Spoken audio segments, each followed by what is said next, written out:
నమస్కారం వేదప్రియారెడ్డి గారు. నమస్తే. నాకు ఇన్స్టాగ్రామ్లో ఒకళ్ళు మెసేజ్ పెట్టడం జరిగిందండి.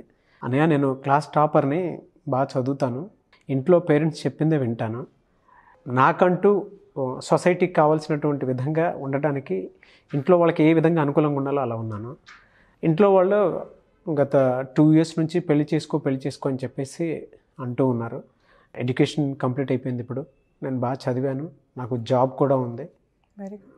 అయితే ఇంట్లో వాళ్ళు ఎప్పుడైతే నాకు పెళ్లి చేద్దాం అనేటువంటి ఆలోచన వచ్చి చూస్తూ ఉన్నారో సంబంధాలు, నేను పోస్ట్ పోన్ చేసుకుంటూ వచ్చాను. ప్రస్తుతం అయితే నేను ఇంట్లో ఒక విషయాన్ని చెప్పాను, నేను అబ్బాయిని చేసుకోలేను, నేను నాకు అమ్మాయిని మాత్రమే చేసుకోవాలన్నది అనేటువంటి విషయాన్ని చెప్పాను. ఇంట్లో అంతా గందరగోళమైనటువంటి సిచ్యువేషన్ నడుస్తూ ఉంది. మీకు కొన్ని వీడియోస్ చూశాను, మీది వేదప్రియారెడ్డి గారిది. సో దట్స్ వై నేను మీకు మెసేజ్ పెట్టానని చెప్పేసి చెప్పడం జరిగింది. ఎలా అండి అంటే ఒక సొల్యూషన్ రూపంలో ఒక వీడియో అన్నా చేయండి, నేను పర్సనల్గా మీట్ అవ్వలేకపోతున్నాను అనేటువంటి విషయాన్ని చెప్పడం జరిగింది. మీ ఒపీనియన్ ఏంటి, దీనికి సొల్యూషన్ ఏంటి అసలు?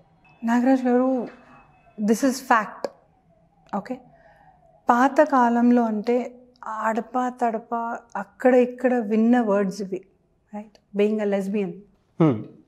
కానీ ఇప్పుడు ఇట్స్ కాన్స్టెంట్లీ గ్రోయింగ్ పాయింట్ ఇది. ప్రతి 10 ఆడపిల్లల్లో 2 ఆడపిల్లలన్నా they don't want to marry a boy, they want marry a girl. Okay, దీనికి ఎవరు కారణం అన్నది ఒక క్వశ్చన్. ఇలా ఉన్నప్పుడు ఏం చేయాలి అన్నది రెండో క్వశ్చన్. ఫస్ట్ ఏం చేద్దాం, ఎలా చేద్దాం అన్నది పక్కకు పెడితే, నాన్న నువ్వు అమ్మాయిని పెళ్లి చేసుకుంటావా అబ్బాయిని పెళ్లి చేసుకుంటావా is always your decision, right. నాకు నచ్చిన అబ్బాయిని నిన్ను చేసుకోమంటే న్యాయం కాదు. నీకు అమ్మాయి నచ్చితే అమ్మాయి చేసుకోవాలని నువ్వు డిసైడ్ అయ్యి ఉంటే then go for it, simple. ఎందుకు అంటే ఈ behaviour obviously becoming a lesbian అన్నది ఓవర్ నైట్ కాదండి. అది చిన్నప్పటి నుంచే స్వతహాగా, అంటే వాళ్ళు పుట్టుక నుంచే మెల్లమెల్లగా వాళ్ళ ఇంక్లినేషన్ ఉంటుంది, సేమ్ జెండర్ మీద ఇష్టం ఉంటుంది. ఇప్పుడు ఒక 4 సినిమాకి వెళ్ళారనుకోండి, రైట్, అందరూ హీరోని చూస్తుంటారు ఆడపిల్లలు. ఈ అమ్మాయి మాత్రం ఆ పక్కన ఉన్న హీరోయిన్ చూస్తూ ఉంటుంది, రైట్. అంటే దీస్ ఆర్ సర్టెన్ పాయింట్స్. కానీ దాని మీద పెద్ద ధ్యాస పట్టించుకోం మనం. అప్పుడు ఆ శారీ కోసమో ఆ కారు కోసమో వాట్ ఎవర్ అనుకుంటాం. కానీ పోతుంటే పోతుంటే పోతుంటే వాళ్ళకే తెలుస్తుంది దట్ మెన్లో వాళ్ళకి ఏం ఇంట్రెస్ట్ లేదని. కానీ అన్నిటికంటే ఎక్కువగా ఇట్లాంటి కేసెస్లో నాగరాజ్ గారు, నేను అబ్జర్వ్ చేసినంత వరకు, ఇన్ని ఇయర్స్ ఆఫ్ ఎక్స్పీరియన్స్లో నేను అబ్జర్వ్ చేసినంత వరకు, ఫ్యామిలీ డిస్టర్బెన్సెస్ ఎక్కువ ఉన్నప్పుడు, అంటే ఫాదర్ అయి ఉండొచ్చు, నేబర్ అయి ఉండొచ్చు, తాతగారు అయి ఉండొచ్చు, అంటే ఇంట్లో మగవారు ప్రొటెక్షన్ ఇవ్వకపోగా అబ్యూజ్ అన్నది ఎక్కువ చూసినప్పుడు ఆడపిల్ల అబ్బాయి మీద నమ్మకం కోల్పోతుంది. ఆ తర్వాత అబ్బాయిని ఇష్టపడడం అన్నది secondary issue. So being a lesbian or wanting to become a lesbian is not only by choice. పాపం, అంటే తనకు ఆ నమ్మకం పోతుందండి, మెన్ మీద నమ్మకం పోతుంది. అప్పుడు సెకండ్ ఆప్షన్ విమెన్కే షేర్ చేసుకుంటారు, ఇలా జరిగింది ఇలా జరిగింది ఇలా జరిగిందని. సో తెలియకుండానే విమెన్కే ఎక్కువ అటాచ్ అయిపోతారు. 3 things ఇన్ ద పాయింట్. అంటే ఫస్ట్ నమ్మకం పోవడం, సెకండ్ విమెన్కి ఎక్కువ ఇంక్లైన్ పుట్టినప్పటి నుంచే ఉండడం. నమ్మకం పోయినంత మాత్రాన ఇంకో అబ్బాయి రేపొద్దున ఆయన మీద నమ్మకం కుదరదని ఏం లేదు. కుదిరే ఛాన్సెస్ 100% ఉంది, ఇంకో అబ్బాయిని పెళ్లి చేసుకునే శాతం కూడా ఉంది. కానీ ఇక్కడ 2 ప్రాబ్లమ్స్. 1, తనకి ఇష్టం లేదు, 2, నమ్మకం లేదు, 3, షీ డజంట్ ఈవెన్ ఫీల్. అంటే ఒక పెళ్ళి కాగానే నువ్వు చిన్న పాపని అడగండి, నాన్న పెళ్లి చేసుకున్నాక ఏం చేస్తావు అంటే, నేను మా హస్బెండ్ షాపింగ్ పోతాం, ఇల్లు కొనుక్కుంటాం, ఇలా మాట్లాడతారు. టాడ్లర్స్ అండి, 2 year పిల్లలు కూడా, రైట్. సో బై డిఫాల్ట్ ఇల్లు అన్నప్పుడు నేను, నా హస్బెండ్, నా పిల్లలు అని రావాలి మాట. కానీ వాళ్ళకి అలా రాదు. బై డిఫాల్ట్ వాళ్ళ ఇంక్లినేషన్ సేమ్ జెండర్ మీదే ఉంటుంది. కాబట్టి మీరు కొట్టి కానీ భయపడిచ్చి కానీ పెళ్ళి చేస్తే she will only maintain a marriage అయితే మెయింటైన్ చేస్తుందండి. కానీ తను బై డిఫాల్ట్ ఇంకొకరితోనే సంతోషంగా ఉంటుంది, which is a girl. So 2 లైఫ్లు తను మెయింటైన్ చేయాల్సి వస్తుంది లైఫ్ లాంగ్. ఇంతకు ముందు కాలంలో అంటే మేబీ తప్పదు కాబట్టి దట్ హ్యాపెండ్. కానీ ఈ కాలంలో కూడా ఒక అమ్మాయికి ఇష్టం లేదని తెలిసి మ్యారేజ్ మాత్రమే చేయబెట్ట అనడం మనకు ఎంత న్యాయం? యాజ్ ఎ పేరెంట్ 2 లైఫ్లలో ఒక అమ్మాయిని బతకమనడం మనకు న్యాయమేనా? ఆ పని మనం చేయడానికి రెడీగా ఉన్నామా? I don't think so. ఒకరిని హస్బెండ్ లాగా చూసాక ఇంకొకరిని కూడా హస్బెండ్ లాగా చూడు అంటే how much of comfortable you are even to talk about. The same way అమ్మాయి క్లారిటీ ఇస్తుంది మీకు that she is not happy with the men. Clarity ఇస్తుంది, I want to go for a women. So as a parents మీరే అర్థం చేసుకోలేనప్పుడు, మీరే support చేయలేనప్పుడు తనకు మళ్ళీ వేరే దారి ఉండదు.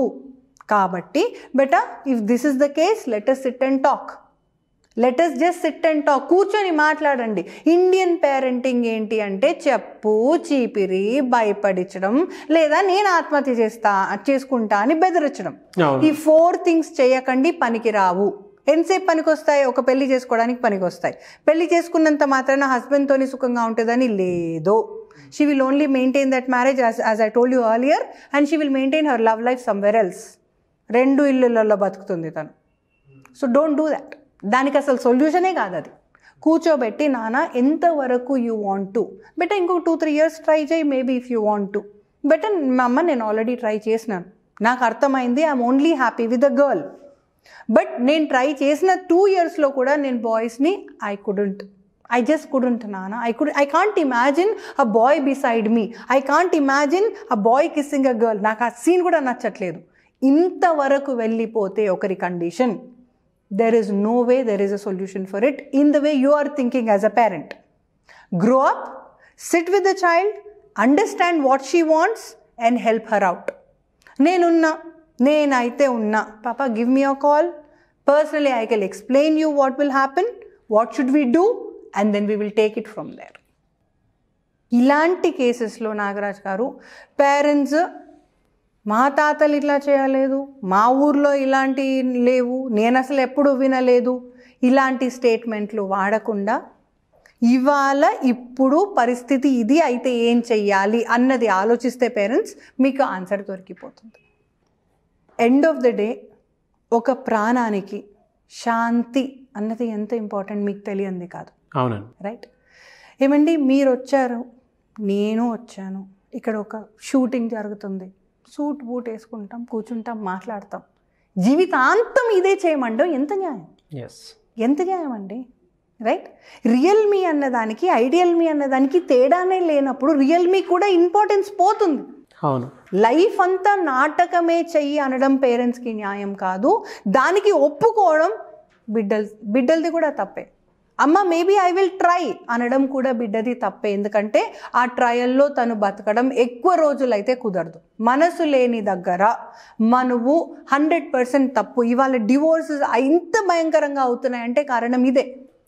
నా బిడ్డ పరిస్థితి ఇది అని పేరెంట్స్ తెలిసి కూడా ఎవరికి తెలియక ముందే పెళ్లి చేసేయాలి. That is not the answer. పెళ్లి చేసినా అది ఎక్కడికి పోదు. 4 రోజులు ఉంటుంది ఆ పెళ్ళి, ఆ తర్వాత పెటాకులు అవ్వడం ఖాయం. సో జరగని పని మీ అమ్మాయి గొంతు మీద కాలు పెట్టి చేపియకండి. ఎక్కువ రోజులు తను చేయలేకపోతుండొచ్చు, రేపు పొద్దున అమ్మాయిని పెళ్లి చేస్తుందా, అబ్బాయిని పెళ్లి చేసుకుంటుందా దేవుడు ఎరుగు. అసలు బతికి ఉండగలదా అన్న క్వశ్చన్ ఖచ్చితంగా మీకు యాజ్ అ పేరెంట్స్ రావాలి. తను ఆ ప్రెషర్ తీసుకోగలదా అన్నది రావాలి. తను ఒకతే ఉందనుకోండి, పెళ్ళి అయ్యాక ఉన్నంతసేపు ఉంటుంది లేదా వెళ్ళిపోతుంది. కానీ ఎల్లుండి తనకు బిడ్డలు పుడతారు. ఇక్కడ వదిలిపెట్టి పోలేక, అక్కడ కలిసి ఉండలేక యాతన పడుతుంది. Don't do that. I warn you parents, don't do that. Nagaraj garu, ఈ కేస్ గురించి అనే కాదండి, ఇంతమందిలో మీకంటూ మీ లైఫ్లో ఒక 100 ఫ్యామిలీలు చూసింటారా? ఒక 500 సోల్స్ని కలిసి ఉంటారా? రైట్. ఎంతమంది ఆనెస్ట్లీ స్పీకింగ్ గుండెల మీద చేతులు వేసుకొని మాట్లాడమని చెప్పండి పేరెంట్స్ని. ఎంతమంది నాన్న నాకు ఈ అమ్మాయి ఇష్టం అని చెప్తే మనం కులం కాదు, మన గోత్రం కాదు, తొక్క తోలు కాదు అనుకుంటూ ఇంకెవరితో పిల్లని తీసుకొని వచ్చి పెళ్లి చేస్తే ఇవాళ వాడు పెళ్లి చేసుకున్నాక మేనేజ్ చేస్తున్నాడా, పెళ్లి హ్యాపీగా ఉంటున్నాడా? డైరెక్ట్గా అడగమని చెప్పండి పేరెంట్స్ని. ఎంతమంది పేరెంట్స్ చెప్తారు లేదు వాడు ఈ పిల్లతోనే హ్యాపీగా ఉన్నాడు పెళ్లి చేసుకున్న తర్వాత అని? ఎవ్రీ పేరెంట్స్ను బతికుండంగానే చిత్తి పెట్టేసినారు పేరెంట్స్. ఎంతోమంది మీరు కూర్చొని బార్ల దగ్గర వెళ్ళి మాట్లాడండి, ఎంతమంది కేసెస్ వస్తాయండి. డిప్రెషన్కి వచ్చిన వాళ్ళు, సూసైడ్ తీసుకున్న వాళ్ళు, ఎంతమంది పిల్స్ తీసుకున్న వాళ్ళు. ఏమైంది నాన్న అంటే 20 ఏళ్ళ గతం, ఇంకా మనసులో ఆ పిల్లకే దీపం, అఖండ దీపం వెలుగుతుంది.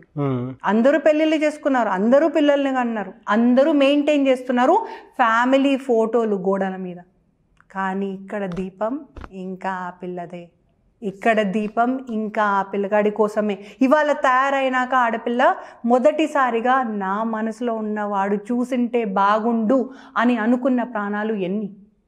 ఆ క్వశ్చన్స్కి అన్ని స్మైల్స్ కదండి, ఇవన్నీ వాళ్ళకు వచ్చే స్మైల్స్ కదండి. వీటిని ఆదిలోనే చంపేసిన వాళ్ళు పేరెంట్స్ కాదా? అంటే ప్రతి ఒక్క ప్రేమించిన కేసు కరెక్ట్ అని నేను అనట్లేదు, కానీ కరెక్టా కాదా అని ఒక్క ఛాన్స్ కూడా ఇవ్వకుండా బై డిఫాల్ట్ త్వరగా పిల్ల మర్చిపోక ముందే లేదా నలుగురికి తెలియక ముందే ఇంతకు ముందు చెప్పినట్టు టక పెళ్ళిళ్ళు అయితే చేసేసినారు. ఇష్టం ఎక్కడ తీసేస్తారు? Right. So what I'm telling to parents is get up and smell the coffee. కావాలా అవ్వట్లేదమ్మా నాతోని అని చెప్పాక కూడా లేదు, నా స్టాటస్ ఇంపార్టెంట్. మన ఇళ్ళల్లో ఎవరు అవుట్ ఆఫ్ కాస్ట్ పెళ్ళిళ్ళు చేసుకోలేదు. అంటే ఈ కండిషన్ అంతా ఎప్పుడు వస్తుందంటే దండలు వేసుకోకుండా వచ్చి పేరెంట్స్కి రెస్పెక్ట్ ఇచ్చిన పిల్లలకు వచ్చిన గతి ఇది. దండలు వేసుకొని వచ్చింటే అయిపోని అనిపిస్తుంది, ఇజంట్ ఇట్? అంత దూరం బిడ్డల్ని తీసుకుపోకండి. కూర్చొని మాట్లాడడానికి పిల్లలు రెడీగా ఉన్నప్పుడు పేరెంట్స్ కూడా రెడీ ఉండండి. లేదు అంటే ఇవాళకి కూడా మళ్ళీ బాటిలే గతి. రైట్. బాటిల్ పట్టుకున్న వాళ్ళ ప్రతి ఒక్కరిని అడగండి. క్వైట్గా ఒక దగ్గర కూర్చున్నారు, ఒక సినిమా పాట వింటున్నారు, తన ఫేస్లో ఒక స్మైల్ కనిపిస్తుందండి. ఏం పేరు అంటే పెళ్ళాం తప్ప ఇంకేదో పేరే వినిపిస్తుందండి. ఇవాళకి కూడా ఇదే స్టోరీ కాదు అని ఒక్కరిని చెప్పమనండి, ఒక్కరిని గుండె మీద చేతులు పెట్టుకొని చెప్పమనండి. అవును, ఇవాళ పెళ్ళిళ్ళకి ఇదే ఫ్యాక్ట్. 10లో 6 పెళ్ళిళ్ళన్నా పేరెంట్స్ చేశారు, ఖచ్చితంగా పేరెంట్సే చేశారు. ఈ తప్పు పేరెంట్స్దే. ఒకవేళ ఆ రోజు పేరెంట్స్ నిలబడి ఉండింటే 10లో 6 పెళ్ళిళ్ళైనా ఇష్టపడిన వాళ్ళని వాళ్ళ పెళ్ళి చేసుకొని ఉంటుండే. వాళ్ళిద్దరి స్మైల్ హ్యాపీగానే ఉంటుండే. ఆ స్మైల్ ప్రాణం వరకే ఉండిపోతుంది, మిగతా లైఫ్ అంతా మేనేజ్ చేయాల్సి వస్తుంది. ఎందుకండి? ఉన్నది ఒక్క లైఫ్. కష్టపడి సంపాదించిన పైసలు నెత్తిన కొట్టుకుంటారా? ఏం చేసుకుంటారండి పైసలను తీసుకుపోయి? It is time that parents sit and talk. అంటే నేను ప్రతి లవ్ మ్యారేజ్ని you just blindly say yes అని నేను అనట్లేదు, అనను కూడా. పసి వయసు అండి, వాళ్ళకి ఏం తెలుసు. కానీ ఒక్కసారి కూర్చొని మాట్లాడి, బెటా ఈయన ఇందుకు నీకు కరెక్ట్ కాదు అని ఎక్స్ప్లెయిన్ చేస్తే అట్లీస్ట్ పెళ్ళి అయిన తర్వాత తన మనసులో ఆ గిల్ట్ పోతుంది. నెంబర్ 1. నెంబర్ 2, నేను తీసుకున్న డెసిషన్ ఇవాళే కరెక్ట్ అని తెలుస్తుంది. సో 2 కండిషన్స్ చెప్తున్నా మీకు, 2 ఆప్షన్స్ చెప్తున్నా మీకు. సో మంచా చెడా అన్నది కనుక్కొని పేరెంట్స్ మంచి అయినా బిడ్డని ఎక్స్ప్లెయిన్ చేయండి, చెడు అయినా బిడ్డకి ఎక్స్ప్లెయిన్ చేయండి. అంతేగాని ఏది చెప్పకుండా అది చిన్నది అని ముగ్గురిని పిలిచి పెళ్లి చేసేస్తే తనకి ఎలాగండి తెలుస్తుంది? తన ప్రాణంలో మొగుడుంటాడా, ప్రేమించినోడు ఉంటాడా? ప్రేమించినోడే ఉంటాడు, సవ్వాలిది, ప్రేమించినోడే ఉంటాడు. ఒకవేళ అలా ఉండకూడదు అనుకుంటే కూర్చొని అటైనా ఇటైనా, ఒకవేళ అబ్బాయి మంచి కాదు అన్నా కూర్చొని ఎక్స్ప్లెయిన్ చేయండి, మంచి అన్నా కూర్చొని ఎక్స్ప్లెయిన్ చేయండి. అయితే పెళ్ళి చేయండి, లేదా తను కాదు నానా కరెక్ట్, ఈయన ఇందుకు కరెక్ట్ అని తనని కన్విన్స్ చేసి ఎక్స్ప్లెయిన్ చేసి పెళ్ళి చేయండి. నాగరాజ్ గారు, ఇంతవరకు మీకు ఇన్ని పాయింట్స్ చెప్పాను కదా, ఇందులో మీకు ఒక్కరు కూడా గుర్తుకు రాలేదా? అన్న నాకు ఈమె ఇష్టం కానీ ఈయనని పెళ్లి చేసుకోవాల్సి వచ్చింది అని ఒక్క కేసు కూడా గుర్తుకు రాలేదని మీరు చెప్పండి. రాలేదండి, చాలా గుర్తొచ్చాయి. అంటే మీరు చెప్పేటప్పుడు నాకు ఒక పాయింట్ కూడా గుర్తొచ్చింది. పేరెంట్స్ సపోర్ట్ లేకుండా పెళ్లి చేసుకొని కొద్ది రోజులు బాగానే ఉండి దాని తర్వాత విడిపోవడానికి కారణాలు ఏంటి అని అంటే, ఇంట్లో పేరెంట్స్ సపోర్ట్ ఉండదు. వాళ్ళు కొంతవరకు ఈదగలుగుతారు, కానీ దాని తర్వాత ఏదైనా శుభకార్యాలు చేయాలనుకున్నా లేదా ఏదైనా పెద్దగా వెళ్ళాలనుకున్నా కూడా వెనక పేరెంట్స్ పెంచినటువంటి ప్రేమ లాగుతూ ఉంటుంది. దానివల్ల ఇద్దరికి గొడవలు వచ్చి విడిపోయినటువంటి జంటలు నేను చాలామంది చూశాను. ఎందుకు అని అంటే పేరెంట్ బ్లెస్సింగ్ ఖచ్చితంగా కావాలి. అదే వాళ్ళు ఆ రోజే ఒప్పుకొని ఉంటే వీళ్ళు రోడ్డు మీద పడిపోయి కొద్ది రోజులు లైఫ్ లీడ్ చేసి దాని తర్వాత విడిపోయే స్థాయికి ఎప్పుడూ రాదు. అదే ముందే కూర్చొని క్లియర్ చేసుకుంటే సరిపోతుంది. కొన్ని పెళ్ళిళ్ళు ఉన్నాయి, నిలబడినవి ఉన్నాయి, నిలబడలేనివి ఉన్నాయి. అందులో చాలామంది చెప్తూ ఉంటారు అరేంజ్డ్ మ్యారేజ్కి ఎక్కువ ఇంపార్టెన్స్ ఇస్తూ ఉంటారు. Good, okay. కానీ పేరెంట్స్ సపోర్ట్ ఇస్తే, లవ్ చేసుకున్నటువంటి పేరు ఎవరైతే ఉంటారో పేరెంట్స్ సపోర్ట్ ఇస్తే ఖచ్చితంగా లైఫ్ లాంగ్ హ్యాపీగా ఉండే అవకాశం ఉంటుంది. దానికంటే సంబరం ఏమున్నది, దానికంటే పండగ ఏమున్నదండి. మనసులో ఉన్నవాడే ఫోటోలు ఉండాలి, ఫోటోలు ఉన్నవాడే మనసులో ఉండాలి. ఇది తథ్యం. ఆడపిల్ల స్మైల్ ఎందుకు రాదండి? అవును, అవును, simple. Thank you so much Vedapriya Reddy గారు. Thank you.